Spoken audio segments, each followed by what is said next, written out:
This is Strictly Business, presented by the Greater Bakersfield Chamber of Commerce. Sponsored in part by the law offices of Young Wooldridge, San Joaquin Community Hospital. And now, here's your host, Cindy Pollard, President and CEO of the Greater Bakersfield Chamber of Commerce. Welcome back. Joining me now is Robin Paggi of Worklogic HR to talk about how we can all become better communicators. Robin is a senior professional in human resources with a state-specific certification in California, a certified professional in learning and performance, and a certified professional coach. She holds both a bachelor's degree and master's degree in communications. And if anybody can tell us how to be better communicators, it would be Robin. Thanks for being here this morning. Thank you. So, kind of where do we start in this whole thing?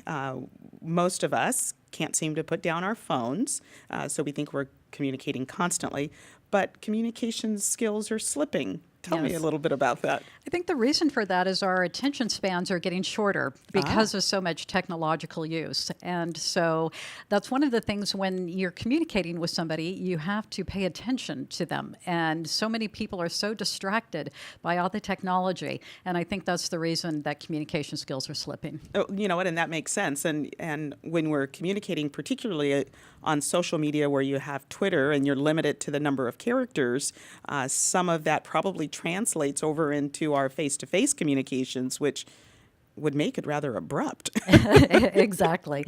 And one of the things that is slipping also is our writing skills and our spelling skills and all of those as a result of that. So it's amazing how many people don't know how to spell anymore. Oh, goodness. Oh, not good. Spell check. Should be the best friend. So what is good communication? It's when the sender of the message and the receiver of the message have the same understanding of the message. That's what communication is. And so we are communicating in order to get a desired response from our audience. Every time we send a message, we want a specific message back. If we get that message back, then we're effective communicators. Okay. If we don't, then we're not. Okay. And so that would be two-way communication is what we tend to hear of most often. Yes. Sender sends the message, receiver hears the message and understands the message, and it is what the sender intended. Yes. So mission accomplished. There you go. Okay. So what role does trust play in communications?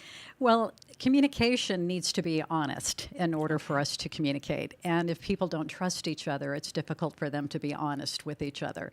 I think a lot of times people are thinking they're honest with people, but they're really not because they're a little bit afraid to reveal exactly what's going on with them, or they don't have the right words to reveal what's going on with them. So trust is crucial in any relationship. And in order to have a relationship, you've got to be able to communicate with each other.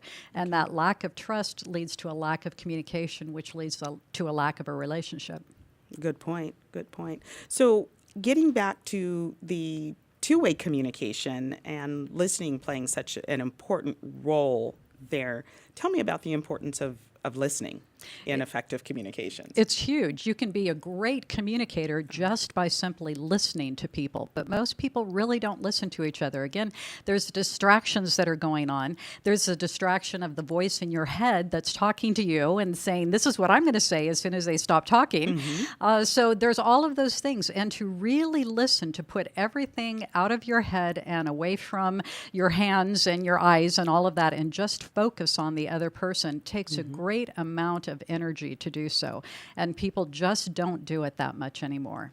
So how can we become better listeners? Put away the distractions. Number one, get off your phone, get off your computer. People think that they can multitask. You can't multitask effectively. There's lots of studies that demonstrate that. And so eye contact is huge. And so get off your phone, get off your computer, and get the voice out of your head and just pay attention to what that other person is saying, not only with their words, but with their tone of voice and with their facial expression and their body language. Okay. I know for me, I tend to be fairly literal in communications. And, what I say is what I mean, and what I hear is what I assume the other person is saying, but I can't always do that. And because communication is, it's so broad and there's so many opportunities for miscommunication, sometimes I get stuck fairly early out of the chute with what somebody has said, and I'm trying to process it, make sense of it before I can go back. And so I tend to ask a lot of questions when I'm communicating with someone. Is that, so that's part of the whole active listening process? Yes. And one of the things you hit upon is that there are different communication styles. And so there are people who are very literal and they take things very literally. And then there are those of us, and I'm one of them, who are more figurative in our speaking. We use words inaccurately a lot of times just to try to paint a picture of what we're talking about. And I see that picture very clearly when you use those words to, yes. And so that's how we have miscommunication a lot of times, is because those who are literal are reading into or trying to read into or figure out what the other person is saying, and those who are figurative are using language inaccurately and so are not helping the literal communicators. And so that's just one of the many ways we have miscommunication. Yeah, it reminds me, I think back to many, many moons ago when I was leaving Disney, I think it was, my colleagues gave me a coffee mug and it said, "You're outstanding in your field." And I remember looking at it and laughing and seeing myself standing out in a field literally by myself and thinking, is that a good thing or is that a bad thing? Great example. And that's just me and my very literal communications. And I know it's got to be frustrating to people. They just want to pull their hair out because they're thinking, my gosh, is she elementary or what? But it just tends to be my style. And I think because I've worked in communication for so long, I don't make assumptions, or I try to make sure that what I'm hearing exactly is what the other person intended. And that's a good thing to do. One of my favorite quotes is, "The biggest problem with communication is the misunderstanding that we haven't understood it." And so I think I garbled that a little bit. But the biggest problem with communication is the thinking that people understood what we actually said. Okay. And so asking questions to clarify is a good thing. And sure, it might bother some folks because they think, why don't you get this? But in order to understand each other, that's a great way of doing it.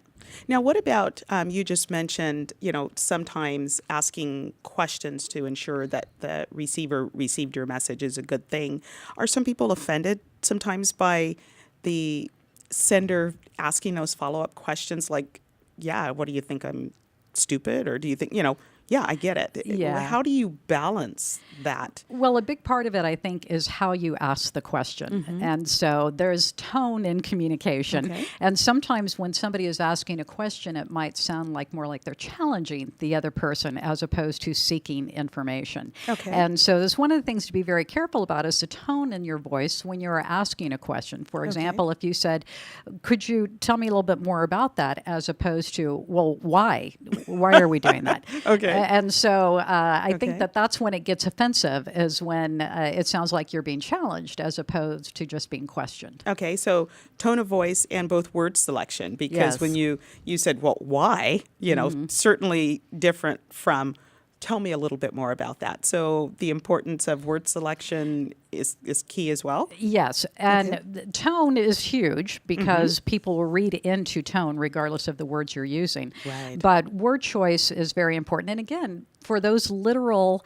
people, those of us who are figurative speakers need to be very careful about our word choice to make sure that we are accurate in what we are saying, because people will take us literally when we don't mean to be taken literally, and that's something that we need to be careful about. Okay. Now, the whole tone of voice, word selection comes across differently in email than it does in face-to-face. Yes. Can you touch on that just a little bit? Well, a lot of people think that email has tone, and that presents a problem and miscommunication. And so I'm kind of like you on email. I'm very concise, and I don't like to spend a lot of time typing, and so I just get very direct and to the point.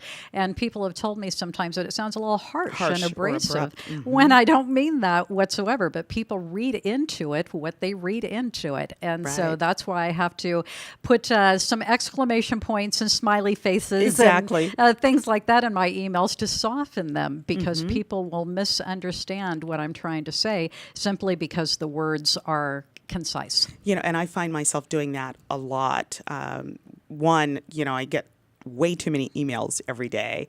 And so as I'm, plowing through trying to reply, I'm as brief as I can. And then I, will throw in exclamation points. And sometimes it's 3 short sentences and they all have exclamation points. And I'm thinking, wow, this is a lot of exclamation points, because on the one end, you're told you never use the exclamation points in your business communication. Right. But I use it as a way to try to soften or to let the person know this is a smile on my face. Yes. When I'm delivering that. Yes, and it takes more time to do that, and that's why people sometimes don't like to do that.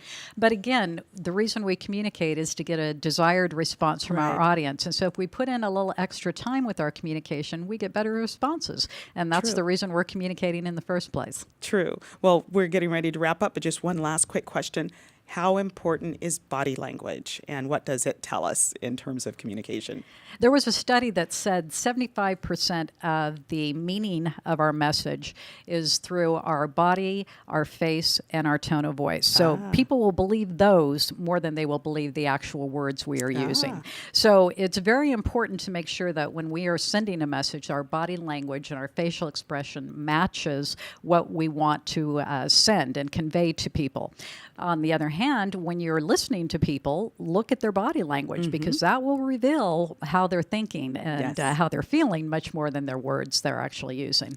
Very important. Some great suggestions, great tips. Thanks so much for being here this morning. My pleasure. Appreciate it. We could have gone on that subject for a lot longer. Yes. We'll have you back. All right. I'm Cindy Pollard with the Greater Bakersfield Chamber of Commerce. You're watching Strictly Business.